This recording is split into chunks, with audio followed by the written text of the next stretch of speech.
Morning, Chaz. Lori, Amber, happy to have you. We got Carrie and Lisa, Jen, Carmen, Amanda. Good morning.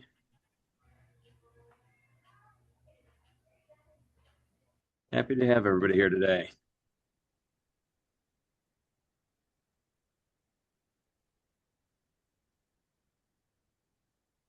Perfect.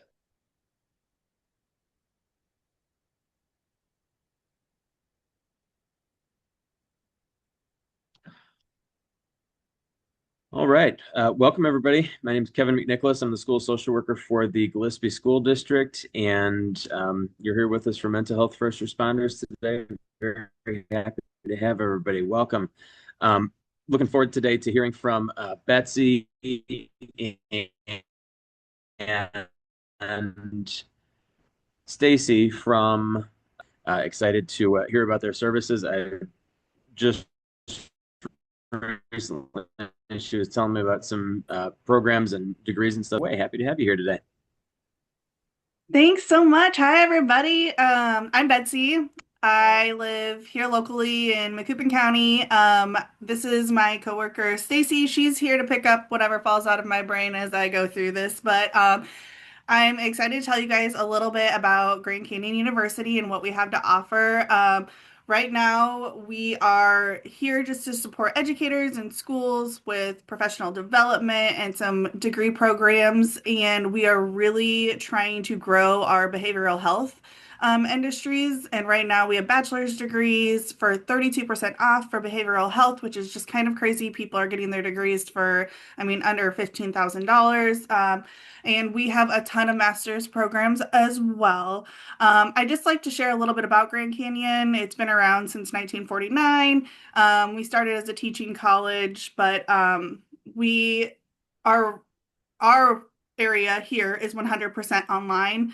Most of our programs are one class at a time. They are created by working individuals, so you can manage your time wisely, and that way, whenever you put those kids to bed, you can hop on, do some homework, and it's easy to manage. I really want to highlight our school counseling and the behavioral health focused areas, just because that's something that are kind of newer. We are currently accredited in Illinois, so that's really, really exciting. But we also have an amazing opportunity for school counselors or anybody that's working in that area. It's called Meet GCU. It's a PD where we send you out to Arizona. You guys get to tour our campus. You guys get to find out about what we have to offer. We pay for your flight, your food, your hotel stay, the whole shebang. We cover. You get PD hours. It's really, really cool. So if anybody has any interest in anything like that, feel free to reach out. I would be glad to help. We also have scholarships. We have a huge spring scholarship, up to 32%. Some of them are 25, some 18, but it's a really huge savings. I have people getting their bachelor's degree for free once you look into Illinois grants and Pell options and things like that, which is just awesome to be able to get teachers and stuff into classrooms for really, really little cost. Um, Lastly, and what I like to think is the best thing is I'm local, so I work with my students here. I can come, I can help them fill out FAFSAs, I can help them fill out applications. You don't have to worry about that time difference that I can never keep up with because sometimes it's an hour, sometimes it's 2 hours in Arizona, and whoever knows. But anyway, I just want you guys to be aware of what we have to offer. I know that you guys, a lot of you are probably like, I'm not going back to school. I am not ever doing that. But I just want to tell you so you guys can go back to your school districts and just let people know cost really isn't something that should be stopping them. We have opportunities and we have programs that can get people that bachelor's degree or can get people that master's degree and allow them to have the best options with life. So, yeah, it's really great. I'm going to send out an email after this that just has my contact information, but I hope everybody has a wonderful day. I'm going to let Stacy just come on and do anything that I might have left out, but I appreciate everybody giving me your time today. Yes, good job, Betsy.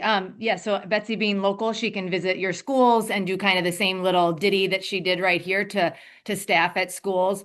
And I always say the best thing about being local, we do have an inside team. So if someone goes online, they normally get someone from Arizona, but Betsy's local and she can come and visit and do all the steps with students. My line is normally they talk a lot slower than I do, but they won't bring you a swag bag and you can't send them a text message. So I feel like that local option is good. Plus, we do have some scholarships that are just available for our students that are local. And our programs do start, most of our programs start weekly. So our bachelor's degree starts every Monday, and our master degree programs start every Thursday. And then our doctoral programs also fall in that 25% off too. So that's a huge advantage for people that are wanting to look into that as well. And then like Betsy said about all of our scholarships, I know she gave up a bunch of numbers and so it's like Kohl's, never pay full price for anything at GCU. So we always have a coupon that you can use if you needed. And the Meet GCU little thing is a super cool opportunity to see everything that GCU has to offer, especially for those of you that do work with high school students. They also fly high school seniors out. It's called Discover GCU, and that's kind of how GCU has so many Midwest students. So there's 25,000 students on our campus, and that trip out to GCU just to see if going away to college is something that's for them is a cool opportunity. Again, it's all paid for. They stay in a dorm just designated to them.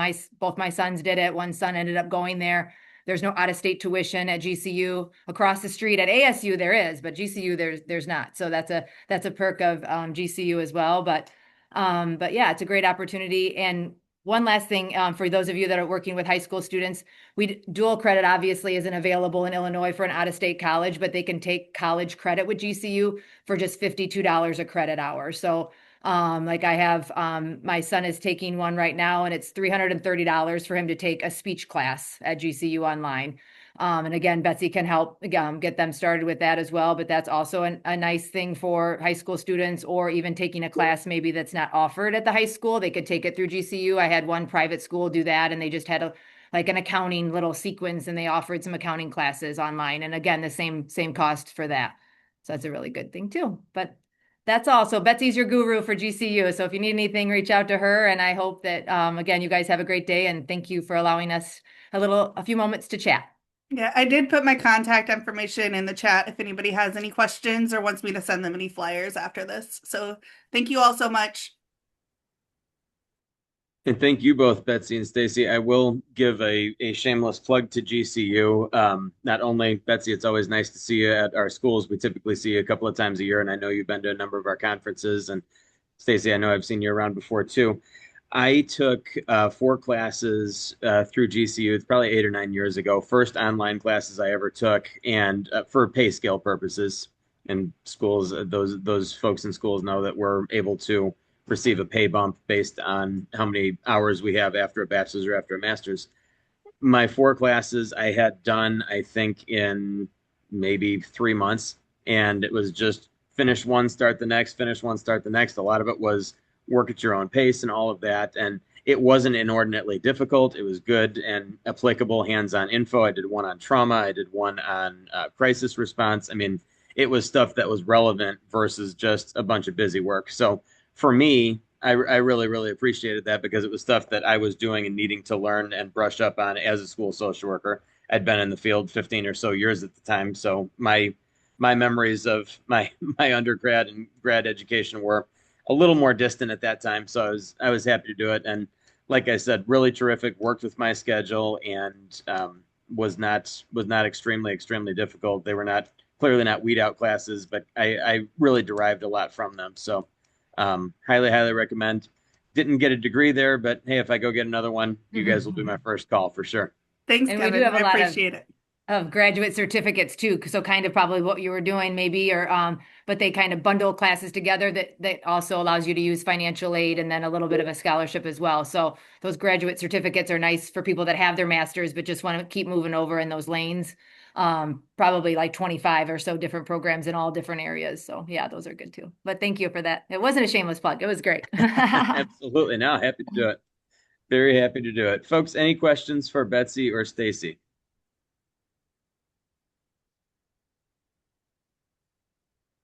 And again, I know we've got your contact info, which I'll include. I usually do kind of wrap up email with, if people have got flyers and stuff and info, I send out our professional development hours form and stuff. So Betsy, I'll include your info in that as well, and link to the website and that stuff too. So Sounds great. Thanks so much. awesome. Thank you both so much. Appreciate you.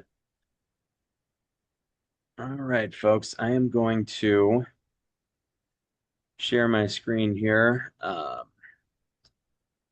am excited to do this today. My wife, Laura, many of you here, I think, know my wife. She is currently a licensed child care provider, but back in the day when we started, um, Laura was a school psychologist in Edwardsville. And in addition to being my best friend in this whole world, she is also my closest confidant and advisor, because she's not standing in the middle of this right now. She is from the outside looking in.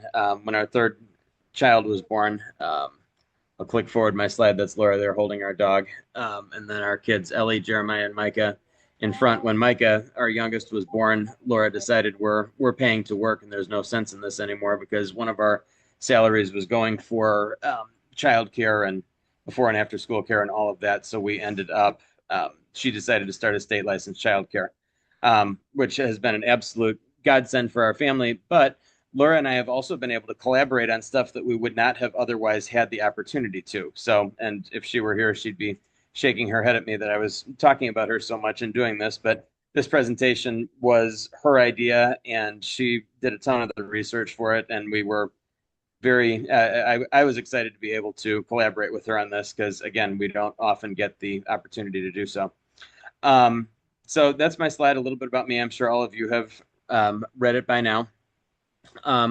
Reason I start all of my presentations with this slide, it's got my, work background on there, but personally, my foundation is my family. These folks in this picture are who I keep coming back to. So we're going to talk about resilience. We're going to talk about trauma and stress and all of that. And while it may not be the most uplifting topic in the world, I've got some firsthand stories and some research, and then just kind of from my own experience, a lot of what I've dealt with in the past, and some of my reflections on resilience, what that is and what it entails as well.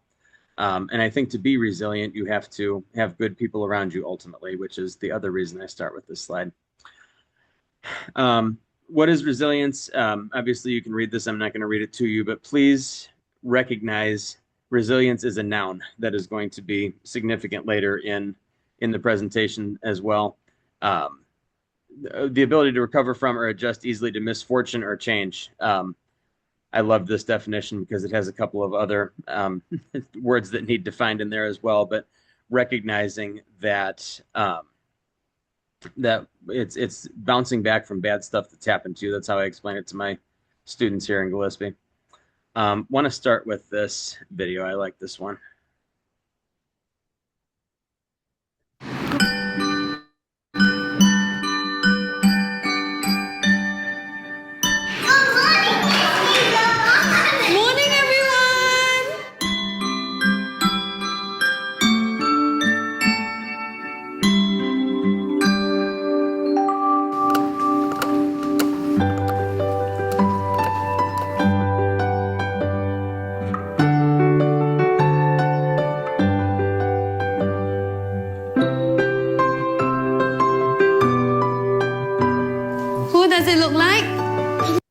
Are you guys seeing this video? No. You're not seeing it, Chaz. Okay, let's see. No. It says video break and a lessons on resilience, but if it's open in another window, you might have to share the other window. I'm glad to know that. I'm glad you said that. If you've selectively shared. One of these days. It's usually the audio you can't hear. So we can hear that one. I figured out. The video. Can you see the video screen now? Yes, sir. Video we can see now. Perfect. Okay. Sarah, thank you. I appreciate that. All right. I talk for a living, folks. Technology is not my thing. Here you go. Great video.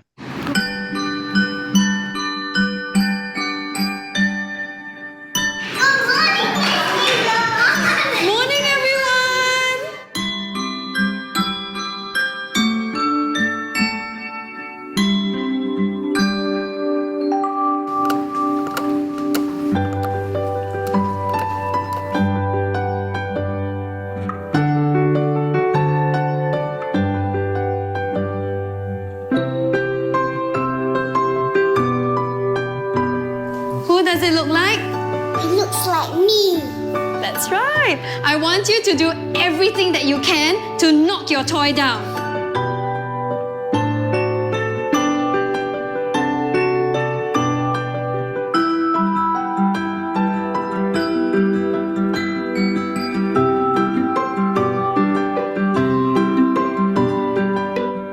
Who is the strongest in class? Jeron, come on up, please. I'm going to give Jeron a prop, and he's going to try to knock it off the table. Ready, Jeron?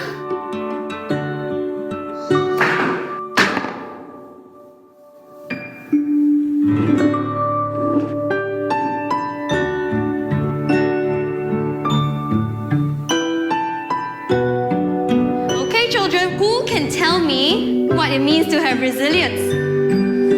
Yes, Paige? Resilience means if you make the toy fall down, it'll come back up very, very fast. Very nice.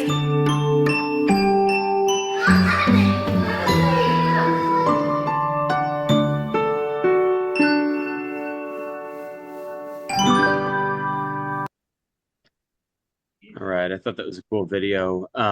Really liked the that YouTube channel too. The Learning Lab is a good one.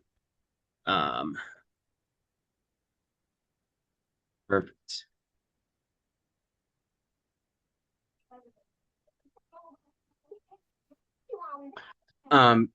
So we all have students who've been to hell and back and still somehow find the ability to bounce back and overcome their trauma. Others, not so much. I have kids who come in and talk to me as though they're dropping a bomb, and mentally I'm sitting there thinking, okay, like what else? This is what you've got, but you're not bouncing back from this. You're struggling. It seems easy, but what's easy to one person and what might not be easy to another.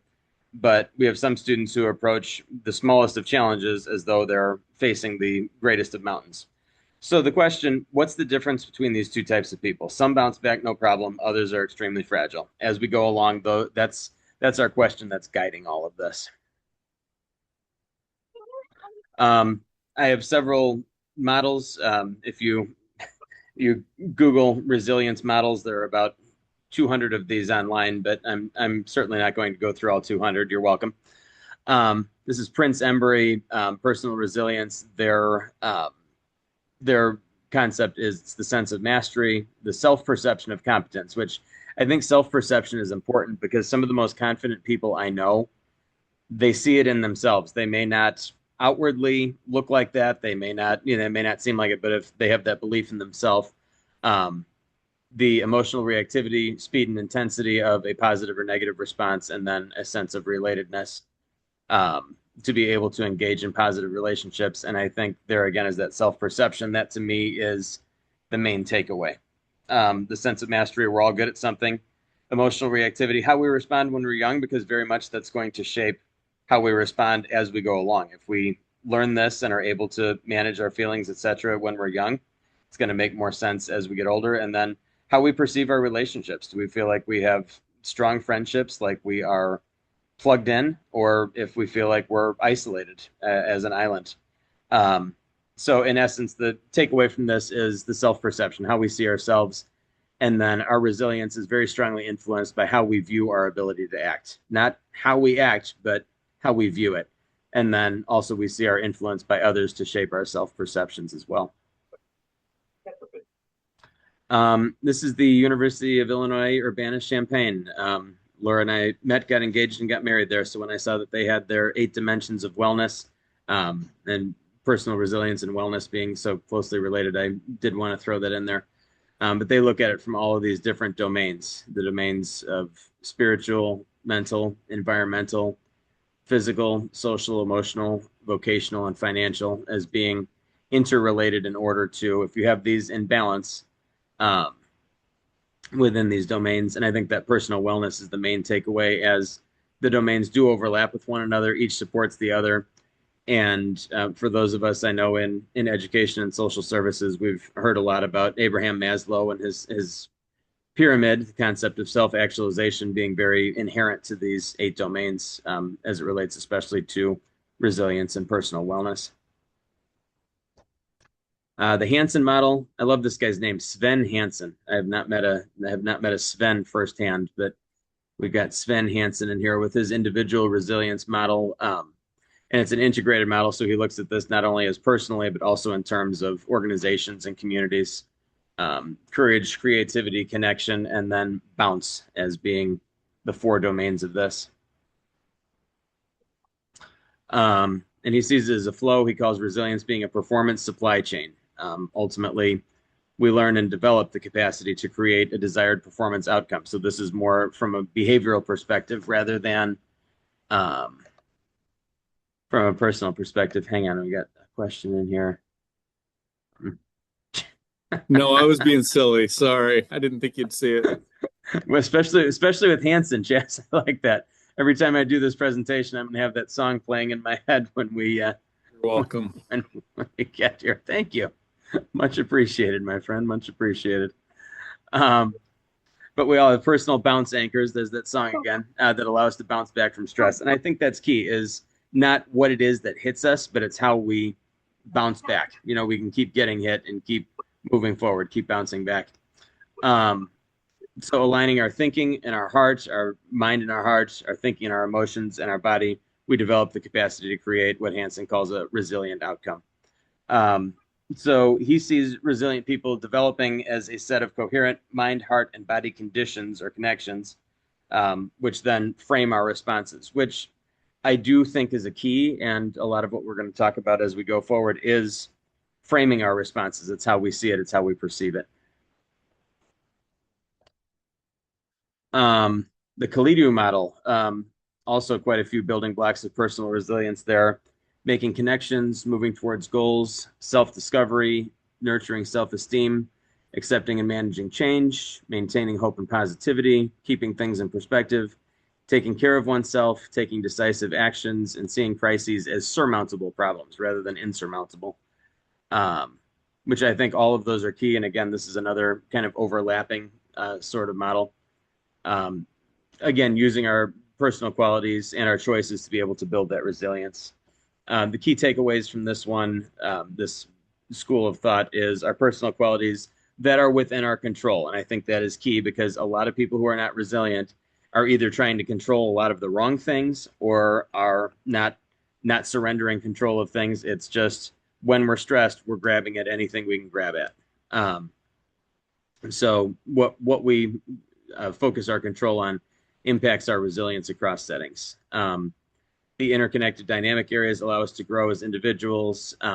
And when we are faced with challenges, does help us to bounce back. So there's that resilience, that bounce thought again. And also in terms of social perspective taking, if you can look at, well, maybe somebody else is struggling. Maybe it wasn't me. We tend to take criticism personally, or we tend to take, when we're stressed, everything seems personal. And it's not necessarily just that. It's, social perspective take. Maybe somebody else is having a bad day too. My kids never like it when we're talking about school and I say, that sounds like a them problem. And I hear, oh, you say that all the time, Dad. Well, a lot of times it is a somebody else problem and it may not be yours. You just happen to be there. For me, in my own world and conversations I've had with lots of people, one person makes all the difference. One person believing in you, whether it's a parent or a sibling or a teacher or a bus driver, or it does not matter who it is. Resilience being such a broad term, this applies but varies among individuals. It's going to vary who that one person is and when they enter your story. So obviously we know kids who have trauma respond differently from one another. Some seem like they're, always bouncing back regardless of what bad thing gets thrown at them. Others definitely struggle, but it's just, if you got that one person, and here's another research study from 2020, the researchers Sethi and Scales talk about that one meaningful relationship, which that isn't brand new. We've known this for a long time, that one meaningful relationship, but these guys described it as being across domains in terms of your GPA in school, how you perceive your school climate, how academically motivated you are, leading to how you're going to succeed in school, how far you're going to go in school, and all of that. So again, I know I'm looking at this from a school perspective. A lot of us work in agencies, but for those of us who are working with students and families, that's most of us, looking at that one significant person. And again, if you have more than one positive relationship, that's tending to lead to better performance across all of these domains and more success in a person's life, as it relates to having that one person, that one mentor. And I'm blessed. I'm gonna brag a little bit. I have more than just one mentor. I have a number of people in my life who I will get to, who very much I feel like invested in me, and always at key times. I'm very much a firm believer in everything happens for a reason. I was talking to Ellie, my oldest, the other day, and I said to her, I said, you and I are both living examples of everything happens for a reason. I think we all are. So back to our main question, the difference between these two types. Some bounce back, no problem. Others seem so fragile. These are some themes I've observed in going on my third decade of doing this job. Resilient kids do, and resilient kids don't. So that left column. Have a sense of purpose or spirituality on some level. I ask kids about this, and I always tell them, I'm not trying to sell you on Christianity or anything else. I'm just asking you, what's your view of why you're here in this world? Do you believe in a higher power? Do you believe in the universe and karma and serendip? Like, what's your thought of why we're here and what we're doing? And I find that a lot of kids who are resilient have some sense of purpose beyond just, I don't know, I'm just here for some reason. They're recognizing I have a role in a greater society and a greater plan and something like that. And again, there's as many understandings of why we're here as there are human beings on this earth. But I do feel like resilient people definitely have a better sense of purpose and use that as their foundation.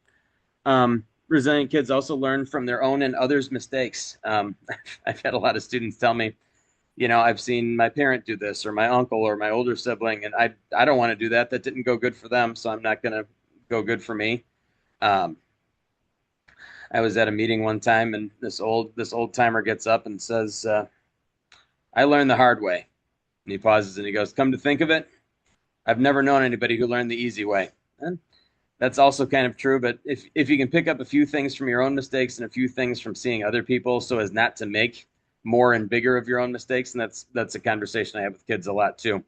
Don't keep making the same mistake over and over and say I'm learning. You should be able to figure that out after the first couple of times. If it didn't go good the first couple of times, let's try something else. You're not going to get a different outcome if you keep doing the same thing, and I think resilient kids figure that out pretty fast. Positivity, I know, is a huge buzzword in terms of social media, in terms of everything we're doing. You hear, you know, a positive mind, a positive outlook. It's 1,000% true. Every resilient kid I have ever known has at least a good outlook on stuff to say, hey, maybe tomorrow's going to be better, or maybe next week. And that segues into that feeling of confidence, or at least displaying outward confidence. If you're choosing positivity, and that's another big thing I tell kids, it's not a feeling, it's a choice. We're choosing a positive outlook. We're choosing to feel confident. It's rarely a feeling. It's typically that we have to choose that. And also demonstrating a willingness to ask for help. If a kid is willing to ask for help, that means they're open to whatever that help may be. And then conversely, a lot of things I don't see from resilient kids is pointing the finger and blaming somebody else. That's kind of that victim mentality of saying, oh, poor me. Resilient kids don't typically tend to rely heavily on substances or on other people, because if you're relying on somebody else, you're probably not figuring out that sense of purpose or, you know, that positive outlook. Certainly not following negative peers, aren't looking for being average. A lot of resilient students I have, I'm always amazed by how they can channel into academics or channeling into volunteering or into sports, extracurriculars, whatever it is. I'm not just going to be average and settle into the background. I'm going to try to channel my stress, my trauma into something that's going to make me a better person and make my school or my community around me. And resilient kids are also not quitters. They don't quit trying when things get difficult, because I think a lot of kids who have grown up in trauma, things are already difficult. Their nervous systems are already programmed for that response. So they recognize, hey, this is going to be tough, but I'm tough too. Story time. I'm thinking of some students, and I actually chatted with all of them. I'm not going to use names, but I talked with all of them as we were putting this together, all four of these kids who I'm thinking about, and just said, hey, okay, if I share some of your story. And they were all like, oh yeah, absolutely. If it can help anybody else, then, which I thought was super cool. Student number one, a young lady who I worked with about 5 years ago, had experienced some pretty extreme trauma. I always joke with her, and not really a joke, but when I do see her, I'll tell her, you turned me into a trauma counselor. I was just your average everyday school social worker, but you let me learn how to be a trauma counselor, and I appreciate her for that. She made me a lot better social worker. She was very, very spiritual. She had a strong relationship with God even after all of her trauma. That was one of her key foundations. And she told me that it is why I'm here. You know, it gives me a sense of bigger purpose, which I thought was super cool. She's engaged and she's a mommy now. She's got about an 18-month-old, which I'm super excited for. It's super cool. She's building her own family and moved forward past her trauma, which I was excited about. Student number 2, I always love when my students are honest with me, and because a lot of times I'm talking with kids who have, look at who you are and look at what brought you here. And this girl looked at me and she goes, hell yes, I would have traded it. I didn't want to grow up like this. And I just smiled and I said, thank you for your honesty. And she said, I would have traded all of this. She and I have worked together. She also wants to grow up to be a social worker. She's talked about child protective services. She talked about working in schools. So she wants to channel all of her stuff into helping others with similar stories heal from their trauma, which I think is cool. I had a student just message me and ask me, are you busy? Yes, I am. Student number 3 channeled his trauma. Young man, he is in his second year of college right now. He's planning to become a radiologist. He's looking in the future for med school, which I'm super proud of him for. He wants to help other people. The first person he said he wanted to help is his mom, who was very much his rock and his foundation. And he talked to me about his future family. He said, I want my kids to get the stability I didn't get. And that's a young man who learned from others' mistakes, and a guy I'm super proud of. He was somebody who thanked me so much at the end of his senior year. And I said, thank yourself. I said, you're the guy who did all the work. I just happened to be here to, you know, just to be your sounding board. I very flattered whenever anybody thanks me, but I always tell my students, it's you walking in through my door, working on yourself. That's what's important. Then student 4, another young lady with a very traumatic background, but I have never seen her without a smile on her face. She brings it to everybody around her. She serves as a mentor to some of our freshman students. And she's like, I got to pay it forward. You know, I'm going to, you know, have that positive attitude, and she's willing to help others, which I think is super cool. A lot of key themes and a lot of what general overarching themes with these students are, they all had a foundation. They all had people who were in their world who they looked to as mentors, and they all also were more than willing to ask for help, which I think is absolutely huge. Because like I said, them walking through my door, I don't have any secret answers, but a student being willing to work on themselves in order to better their current situation, that's a sign of resilience, my friends. So on the flip side of that, why are some kids not? Our classrooms are places where confused and hurting kids go to get their basic needs met. Our agencies are the same thing. Our classrooms in school, our agencies in the community. Some kids have all their basic needs met and still aren't displaying resilience. One of the huge themes I have seen in almost 2 years of doing this is that if a victim mentality is modeled, a kid will see that as being how to manage their life's experiences. Very rarely do I see kids who come from that type of situation where they're seeing, you know, the finger being pointed in all different directions for our problems, for our family's problems. Do I see a student in that kind of a situation being able to be strong and be resilient? As we know, both just, you know, colloquially and observationally, but also in terms of research, parent mental health has a massively strong impact. I cannot overstate the importance of that, either positive or negative, on children's mental health. If you have parents who are psychologically strong and model that for their kids and are having those conversations and things, having the tough conversations, if a kid's having a tough day, hey, it's a bad day, it's not a bad life. Hey, it was one person being rude to you, it doesn't mean everybody hates you. Hey, we're going to get back up again. It wasn't your day today, that's okay, tomorrow's going to be better. Versus, it's everyone else's fault, no one likes you, you know, nobody liked me either. that can be a real positive or a real negative, how that is perceived by a child. And if a child learns to overly rely on their parents, who may or may not be good models of coping, they don't learn to work through stress independently. So a lot of it is, I can do this for myself, and having that belief in that. Certainly a lack of positive a lack of positive self-perception and not having a positive outlook leads to that lack of belief that a person can overcome adversity. We talked in the models earlier about that self-perception. It's huge. Again, some observations in terms of common themes. Social connections, to me, can't overstate the importance of that. That is very foundational. A decreased social connection leads to less feelings of belonging, and if a student doesn't feel like they belong, they're going to seek it out somewhere. Social media, to me, I won't say it's the death of all good things, but I will say that it has definitely complicated things for us as parents, for our students as, adolescents and young people. Humans crave personal contact on an emotional level. That's just a biological reality. As a species, we do that. Social media has connected all of us, and we'll see people's highlight reel and think that that should be our everyday. I have students come in and they'll show me a picture, and and I'll say, what filter did you have on there? Oh, that was Marilyn Monroe, or that was, whatever. And I'm like, okay, so you're showing me a filtered version of, show me real life, right? That's not what we're getting on social media. So I think those superficial connections lead to a lot of struggle for kids and feeling bad about themselves. Well, why are all my friends happy? Why do all my friends have all this stuff and not me? Another common theme for me is excuses, very much leading to a decreased resilience, because if we learn to make excuses, we learn to point the fingers in other directions rather than seeing our mistakes or our experiences, if we have a diagnosis or something like that, as a learning or a growth opportunity. I have kids all the time who tell me I can't. I say, I'm not going to listen to I can't. Tell me what you can do.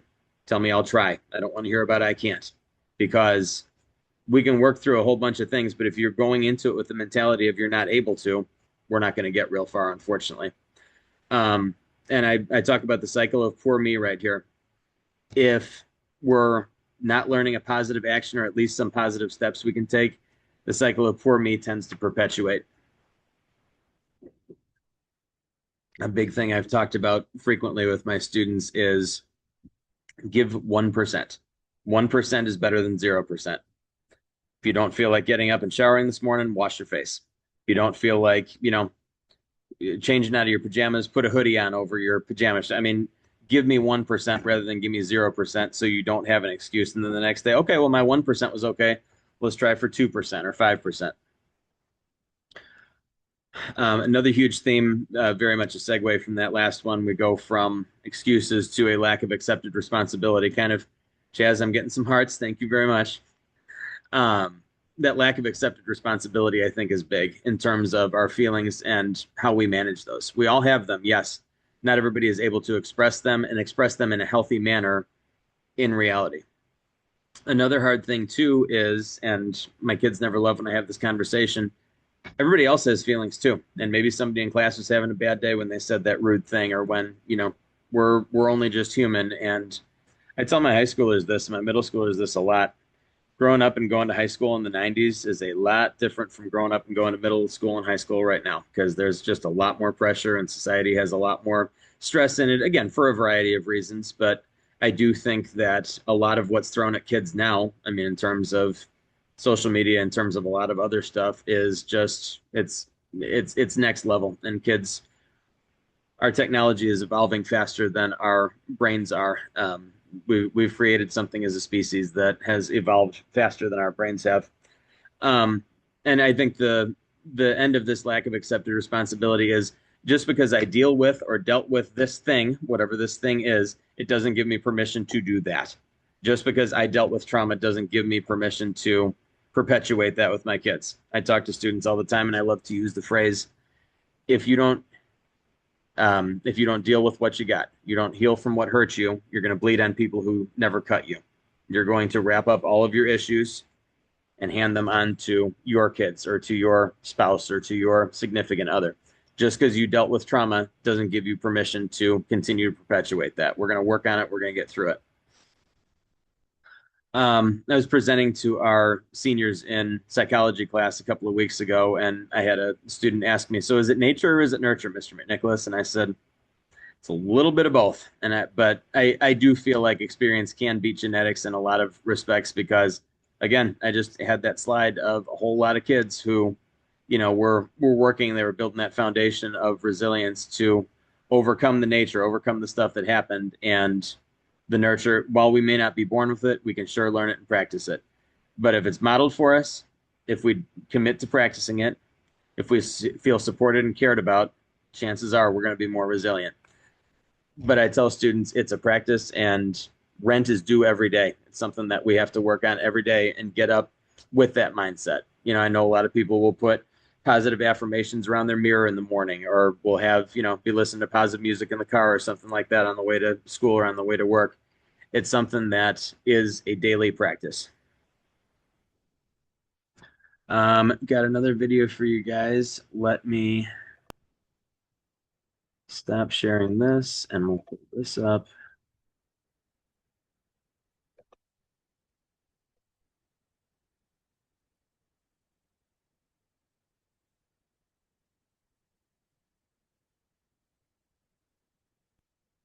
Another favorite video of mine. Resilience is not some magical quality. It's something that really can be built, even in difficult circumstances. The key active core ingredient to building resilience are the relationships kids have to others who care about them. Of course, families play a very important role, but nobody raises children in isolation. We have a huge amount of research to show the powerful impacts of teachers, coaches, other adults in the community with whom children have a chance to develop relationships, who play that critical supportive role of building resilience.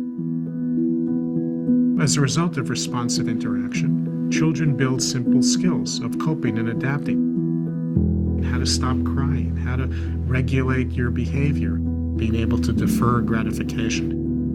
You have an adaptive toolkit that allows you at moments of stress or challenge to bring out a number of potential skills that allow you to get through it. As children get older, the sophistication of those skills increases. Being able to monitor situations, solve problems.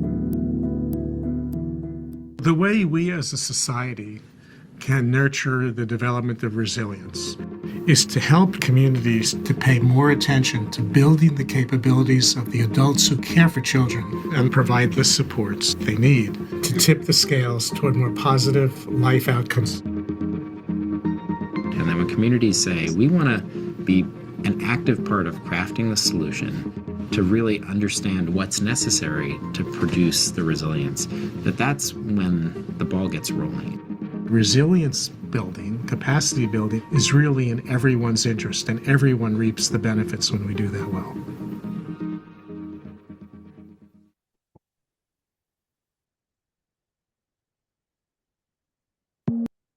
All right, perfect. Let me get us back to our PowerPoint. Just one moment.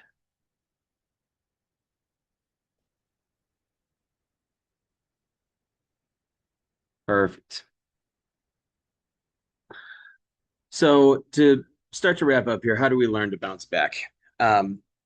Another phrase I often use is, nobody likes getting physically stronger. We go to the gym because we know it's good for us. No one enjoys getting emotionally stronger because it means that we've had some trauma and we've needed to work on ourselves. The feeling of being physically fit and the feeling of being equipped to manage stress, that is a great feeling, because I think I know a lot of adults who really don't feel equipped to manage stress. And it's stuff you don't have to be born with, but you can learn. Laura and I, when we were working on this, boiled this down to 3 building blocks. Number 1, motivation. Resilient people are motivated, which typically takes the shape of action, meaning resilient people take action to improve their situation in some positive way. Your way and my way are going to look different. But it doesn't mean it isn't positive, and it doesn't mean that it works for you and mine works for me, but it's all resilience. Again, Maslow's theory here is, self-actualization being the absolute pinnacle of the human experience holds true.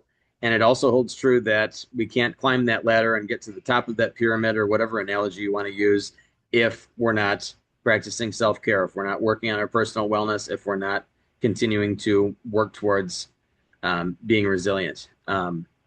It's the motivation to find that deeper sense of place in the world and learn about why we matter as people. So some of that motivation, rather than just things are happening, I'm in the wind and I'm blowing whichever way, and I don't know, why these things are happening to me, versus, okay, we matter and we have a purpose, and this is what this purpose is. Mindset is the second building block. Resilient people, I've never known one without a positive mindset. Do people get bummed out? Yeah, sure, of course, we all do. But a generally positive mindset gives people the opportunity to look for strengths in themselves and other people rather than weaknesses. This also comes back to that psychological flexibility, that psychological strength, to be able to say, I'm strong and capable, rather than weak or victimized. That is a perception. And I have told kids that it's how you see yourself. It has nothing to do with the stuff that actually happened. It's how you view how that happened and what you can do about it. When we learn to identify these feelings and have an outlet for them, that's where our mindset starts to change. And it gives us power when we have something we can do with those big, overwhelming feelings. My son Jeremiah would be shaking his head at me now, but I talk about him frequently because he started going to martial arts. He learned from Master Yoder in Jerseyville. Master Yoder is an amazing guy. My son Jeremiah really liked him because it sounds like Master Yoda, and he was big into Star Wars at that time. But when Jeremiah would get angry and upset and have those big feelings when he was young, Master Yoder would say, Jeremiah, how many deep breaths are you going to take? And Jeremiah would say, 3. And Master Yoder would hand up 2 hands. He would hold up 2 hands. He would say, no, 10. And Jeremiah's eyes would get really big. And Master Yoder would say, you take 10 deep breaths. He said, you're going to get your power back. And I've always remembered that. I was standing there when the master told him that. And to this very day, all of my kids know how to breathe, but Jeremiah is definitely my best breather. So I've told a lot of my elementary schoolers and middle schoolers and high schoolers just that. We're going to get those big, overwhelming feelings when you know you can do something about it, when you know that you can take a breath, when you know that you've got something you can do rather than just be upset. That gives you that mindset to be able to say, yes, I can do this. And then mentors. Again, that research earlier about, one mentor in your life who helps you pave your way, who helps, build that foundation with you. The roadmap to resilience, it is a long, strange trip, but you get there with someone who's already shown the way. One of my great mentors in my education, and I have had several of them, is Dr. Jan Carter Black from University of Illinois. Dr. Carter Black is probably, she would shake her head at me too. Jan is in her late 60s or early 70s now. She was a part of the first integrated class at the University of Illinois in the late 60s. And she was an absolutely fascinating woman. But one of the first things she said, and I remember this is almost 5 years ago now that she said this, first day of grad school, she was talking about human beings, and she said, people don't change just because. We got to have a reason to change. Can't just change just because. And Jan became a friend and a mentor and an absolutely terrific person who I have run. I've run a lot of life's choices by. My first job, I called her up. What do you think, Jan? Here's how this is. And just a wonderful, wonderful person. And I always, whenever I have a mentee or an intern or somebody from University of Illinois, I always send my well wishes back to Jan. She's a wonderful person. My internship supervisors, Sherry Gibbs and Mike Tarantino, were wonderful people early on in the field. Ralph Mitchner, Jim Mize, Mike Potzik. I had some great people I worked with in my early days in Oswego and in East Alton. All these folks, I had that. I want what they got. They're great social workers. They're great teachers. They're great whoever they are. How'd they get there? So it was that mentors help us find that reason to be able to change, to be able to get to that next level. We did a teacher book study recently talking about mentors, and I had about a dozen teachers in here. and we meet every Friday before school, and we've read a number of different books, but a lot of it, my wife jokes with me, Laura, says that it's more group therapy than it is book study, isn't it, Kevin? And a lot of people have come in, and we've realized that one another, each of us has a lot of trauma. It may just be why we went into this field, and hopefully to help others like someone helped us. Again, that's why I'm going through some of the people who have been important to me. As young people, we sought connections and approval, and we do that no less as adults, if not more. But each of these teachers sat here, and at a various different time, it was, well, I always loved my fourth grade teacher. I want to be just like her. Man, I had this teacher in high school or this professor in college. That's why I'm going through the people who were special to me, because they help us build personal and professional resilience as well. When the kids don't know what to do, when the adults don't know what to do, are the kids going to figure it out by watching them? Absolutely not. This is kind of a fake it till you make it. And I hear a lot of parent blaming in my line of work, as I know we all do. In my experience, though, parents are kids' primary teachers. And that is for better or for worse. And I talked about society being stressful for kids. It is exhausting for parents. We are very tapped out. I feel like a lot of people I know are surviving, not thriving. I have a lot of parents call me and, Kevin, I don't know what to do. I always tell people, I'm like, I've got a kid around your kid's age. Hang in there. There's not a lot of thanks, not a lot of compliments in this parenting game. But parents who are trying their best always win out over parents who are giving up, because I know a lot of parents who give up too. But if parents are willing to demonstrate and show their kids that model of, I'm trying my hardest, I'm being resilient, I'm bouncing back. And also, Chaz, I remember years ago, I'm going to shout you out here. I remember years ago, you and I had this conversation. You told me our kids see us, when they're little, our kids see us as parents being perfect. And if we can show them that we're normal human beings and that we are imperfect, apologize for our mistakes and things like that, that has stuck with me, my friend, because that is a very, very true statement. Little kids see us, and our teachers, they'll have a tough day, and I'm like, you are like a superhero to those kids. Even if you're getting onto them, our kids admire us and all of that, which I hope we're worthy of being admired, because you hear the saying, even on your worst day, you're still some kid's best hope. It's honestly true in these professions, these helping professions. So if kids see their parents trying, and if parents aren't able to give, if parents have given up and they're really struggling, then other folks, us, who are, that's why we named this mental health first responders. We're the first people who are hearing this. Kids come to our doorstep and they're having a hard time, and whatever we're doing, whatever our role is, then we become those role models. And then my last slide I'm going to talk on, and then I'll leave time for questions and all that. Like I said, resilience is by definition a noun. So find that person, place, or thing that helps. That person, that mentor, that place, that happy place in your brain, and that thing, that self-care, that personal wellness thing that you want to commit to. It is going to help. I love using visualization, going to your happy place to help rebuild that resilience, because my principal, Jill Rosentreader, asked our staff at the beginning of the year, where are you now on a scale of 1 to 10? And I said, shoot, I start the year every year on a 9 or a 10. And by the time we get to March and April, I feel like I'm at about a 4, because as we go through the year, we get beat down. So it's something that it's not a nirvana. It's something that we need to continue to work towards and continue to build that resilience. Because I didn't really touch on the amount of vicarious trauma, the amount of compassion fatigue that those of us doing these jobs feel. And I mean, for those of us who came here, myself being one of them because of trauma, our childhood memories are supposed to surround us and keep us safe in life. If they don't, what then are we doing to keep ourselves emotionally safe as adults with all the stress society throws at us, in addition to doing inordinately stressful jobs? And to me, it's those meaningful and purposeful connections. It's having good people around us in our world. That's, again, why I put my family on that slide. But those folks, I mean, Chaz, you, me, and Nate put this together 8 years ago with the three of us, and now we've got over 500. I mean, talk about purposeful connections, right? Us three dudes who were out there on islands, and we brought in Tiffany, and we brought in Tracy, and we brought in everybody, and now we've got all of these folks who we're very, very blessed and humbled to have. But we have to have those connections. Otherwise, people, I mean, remember COVID? People were leaving in droves from the helping professions. I got some resources on here. I will send this out. A lot about self-care, resilience, trauma resource institute, and then the ACEs survey.